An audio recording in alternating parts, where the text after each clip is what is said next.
Olá, continuamos aqui o curso de hidráulica, agora falando sobre bombas, tá? Então, as bombas são máquinas hidráulicas, ou seja, são aquelas máquinas que promovem a troca de energia, tá? Ora, energia mecânica e energia hidráulica e energia mecânica, e também energia elétrica, enfim, são as máquinas responsáveis por essas trocas. Há uma divisão geral dos tipos de máquinas hidráulicas, né? Por exemplo, as turbinas são as máquinas, então, que retiram a energia do fluido, tá? E as bombas são as máquinas que fornecem energia ao fluido, tá? Então, as turbinas recebem a energia hidráulica, geralmente hidroelétricas, e transformam em energia mecânica, e daí energia elétrica, tá? No entanto, a turbina em si faz essa troca aqui. As bombas fazem o contrário, recebem energia mecânica e transformam essa energia em energia hidráulica, tá bom? Bom, vamos fazer uma descrição muito geral, principalmente de turbina, né? O nosso foco aqui é bomba, tá?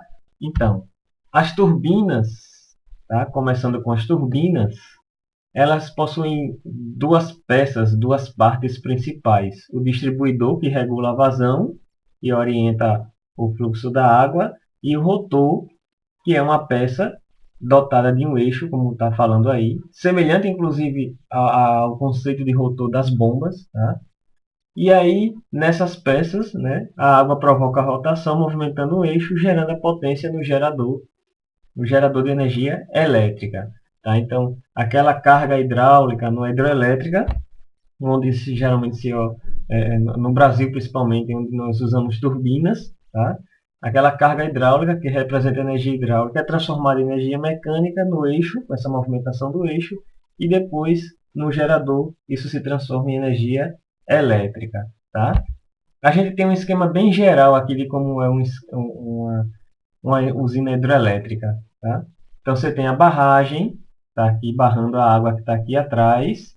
Você tem a tomada d'água, que é exatamente este ponto aqui que eu estou mexendo com o mouse, ó.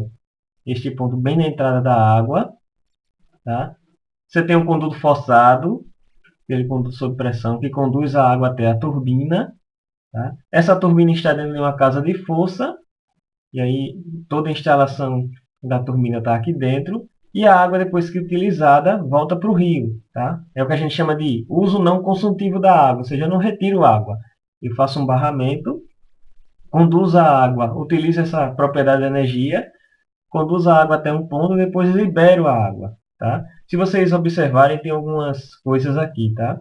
Não é nosso foco, mas só para dizer que há uma grade aqui para evitar a entrada de sujeira, entulho, os galhos de árvores, né? Há uma comporta aqui que serve para você deixar, vamos dizer assim, fechar a passagem da água e fazer manutenção. Há alguns túneis de visita para você verificar, por exemplo, a questão da infiltração, como é que está. Sempre há infiltração em barragem, tá? E, enfim, é isso, né? Vamos continuar. Então, aqui tem duas figuras interessantes, né? As duas em três dimensões. Aqui mais um esquema, mostrando de novo, é um esquema semelhante ao anterior. Aqui já mostrando o gerador com a linha de transmissão. Mas aqui está a barragem, a tomada d'água. Vocês não estão vendo aqui a grade, né, de proteção contra entulho, mas estão vendo o conduto forçado, a casa de força com a turbina. E o canal de fuga, aquele canal para onde a água retorna para o rio. Vamos dizer que o rio está passando daqui para cá, da nossa da nossa esquerda para nossa direita. Aqui nesse outro desenho aqui onde tem o gerador e a turbina aqui em três dimensões, dá para ver uma coisa interessante, a ordem de grandeza da gente em relação ao equipamento, né? Quando a gente visita uma usina hidrelétrica, geralmente a gente visita essa parte aqui, ó. A gente passeia por aqui e dá para ver que são estruturas realmente grandes, né? Mas aí as turbinas, né? Esse assunto fica por aqui. Nosso foco é bomba. Então vamos lá. As bombas, elas são compostas geralmente, pelo menos as bombas mais comuns que a gente trabalha, numa carcaça com um rotor, um eixo. Ó. Vocês estão vendo aqui que o rotor também é feito por aquelas pás, né? Então, semelhante às turbinas. Só que aqui, como eu já falei para vocês, há uma energia na entrada da bomba e uma energia na saída. Energias estas que se relacionam da seguinte forma: a energia na saída é maior do que a energia na entrada. Tá? Então, essa diferença de energia é o adicional, né, é o adicional que o fluido recebe para continuar seu percurso. Geralmente, pelo menos nos casos de instalação predial, instalação residencial, instalação hidráulica, é, a gente eleva a água a uma certa altura. Esse conceito de elevar a água a uma certa altura vai ser mais explicitado, porque não é somente a altura geométrica, né? Então vamos lá.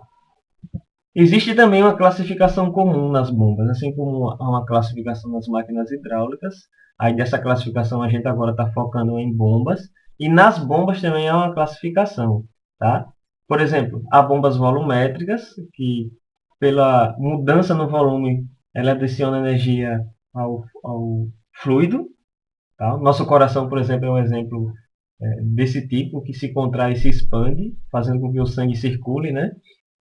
As turbobombas, e aí dentre as mais utilizadas temos aí aquelas que possuem, quer dizer, elas são mais utilizadas e são dotadas de um rotor, aquele esquema que eu mostrei no slide anterior, né? Rotor que movimenta dentro de uma carcaça que fornece energia, transforma a energia mecânica do movimento do rotor do eixo em energia hidráulica, tá? Há também algumas outras classificações, as bombas radiais ou centrífugas, né? Que a trajetória é normal ao eixo. Você está vendo aqui, ó, que a água, nesse primeiro exemplo mais à esquerda, no caso radial, a água entra num sentido e sai a 90 graus, nos dois lados. A axial, que é aqui na extrema direita aqui, então a água entra num sentido e sai no mesmo. E as mistas, que a água é quase igual a uma axial, no sentido de a água quase sair na mesma direção, mas ela sofre uma pequena inclinação aqui na hora da saída, tá? Pode haver também mais de um rotor, pode haver mais de uma entrada, mais de uma saída, enfim. Aqui no caso você tem uma bomba de uma entrada e uma saída, só que com vários rotores, também chamada bomba de múltiplos estágios. Qual é o efeito de colocar mais de um rotor? Um em série, né? Em série, um logo após o outro. O efeito é aumentar a capacidade da bomba de elevar o fluido, tá? Bom, continuando aqui, né? As turbobombas também podem admitir o líquido, como eu falei antes até, admitir o líquido por um lado do rotor, que é a sucção simples, ou por dois lados. O mais comum, qualquer bomba que você vai até em supermercados, em lojas de materiais, você vai ver que tem as bombas mais comuns são as bombas centrífugas, ou seja, bombas que têm essa característica aqui, ó, cadê? Radiais, né? Essa bomba que a água entra no sentido e sai a 90 graus. Bombas com simples sucção, tá? O eixo da bomba também pode estar na horizontal ou na vertical. Tá? Então, para a gente detalhar um pouquinho mais, o rotor ele cede energia cinética ao fluido, desloca suas partículas para a extremidade periférica do rotor, tá? Força centrífuga, e aí se cria uma zona de pressão baixa e uma zona de pressão alta, tá? Então, ó, vocês estão vendo aqui a zona de pressão baixa, onde a velocidade é muito alta, e vocês estão vendo a zona de pressão alta, que é justamente onde o rotor gira dentro dessa carcaça, tá? Que está chamando aqui de caracol. Vocês estão vendo o eixo, né?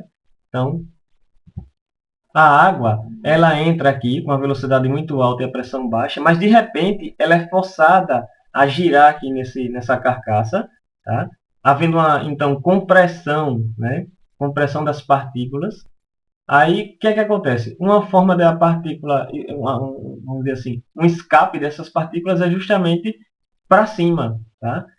Por causa da força centrífuga, então, e por causa dessa compressão das partículas, essa partícula, quando você abre uma passagem, que seria justamente a tubulação de saída da bomba, você então cria uma forma da água sair, e aí um escape a essa pressão que é exercida na água.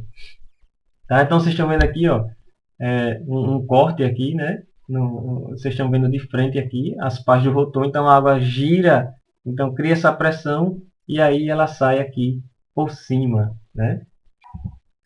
Existem rotores fechados ou abertos, os rotores fechados, né, logicamente para água limpa, os rotores abertos mais indicados para, por exemplo, esgoto, né, que pode vir sujeira. E aí é mais fácil de limpar a, a pá, não é isso? Então, como diz aqui, ó, o rotor fechado, as pás são compreendidas entre os discos, são mais eficientes, né, por causa daquele efeito de comprimir a água, de as partículas ficarem mais direcionadas, recebendo aquela força centrífuga. No entanto, se for usado para esgoto, fica mais difícil a manutenção.